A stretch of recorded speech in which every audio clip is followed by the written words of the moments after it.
Republicans got 2 years. 2 years. That's it. They better make it stick. I don't understand how people don't get this.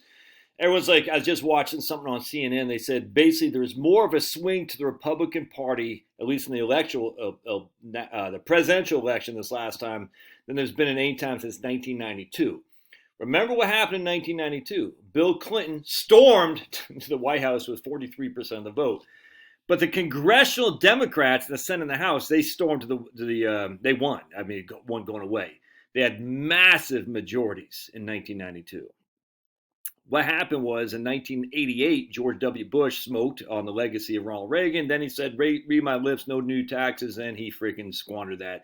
And Clinton won with 43% of the vote. All right, so anyway, a lot of people are thinking, oh, the Republicans, it's just because Perot and blah, blah. No, man. If it's just because Perot, the Democrats would have not won as many seats as they did. So they took us out. It was huge majorities. What happened in 1994? You want to take a guess? Yeah. The Democrats lost big. All right.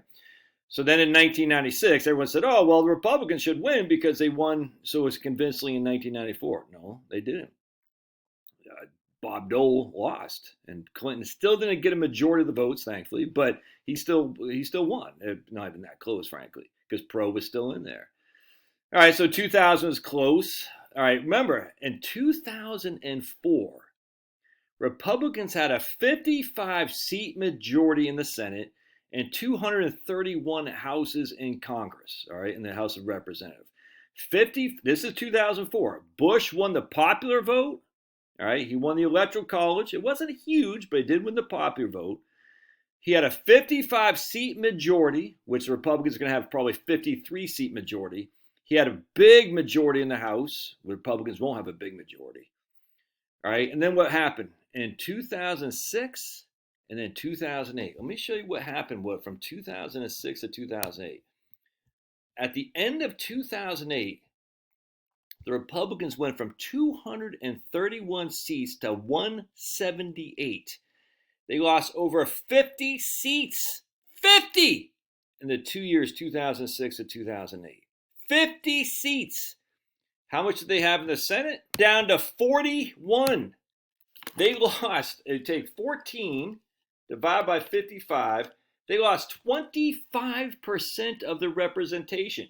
You take 231 minus 178, divide by 231. They lost 23% in the House. They lost a quarter of their capital, if you will.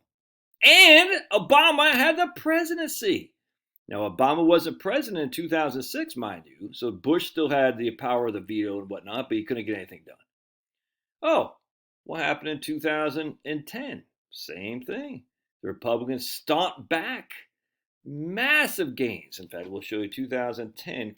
We'll show you 2000. I think it was a tie in the Senate in 2010. Picked up 6 seats in 2010, but still 6 divided by 41. We got 14% of our losses back, essentially. But what happened in the House is where the damage was done to the Democrats. 63 seats in the House. So we went from 178 plus 63. We went to a 241 massive majority in the House of Representatives. Massive. It was crazy. All right, but we didn't have the Senate back then. So while we could put a pause on everything that Obama wanted to do, we couldn't pass anything, get anything through. But we did have a massive majority. And then in 2012, Obama won a couple more seats, but he still didn't have the majority in the House that he needed to pass crazy stuff. 2014, we took back the Senate. We had the majority still in the House, but Obama's still in office. You see what I'm saying? So Clinton had 2 years, 1992 to 1993 and 1994. Obama had 2 years, 2011, 2012. Trump had 2 years, 2017, 2018. Bush had 2 years, 2005, 2006. And that's it, man. That's it. And that's it. So Trump is going to have 2 years. And I hope we remember what happened last time Trump had 2 years. Nothing.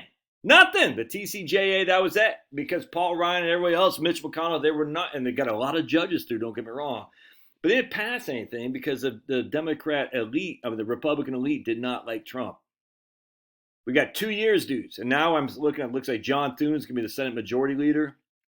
He's better than McConnell, but he said Trump should resign, or he should step down in 2016 In October 2016, John Thune said Trump should step aside and let Mike Pence run because he thought for sure that Trump was going to lose. In January 2021, John Thune said the same thing about Trump. Oh my goodness, same thing, dude.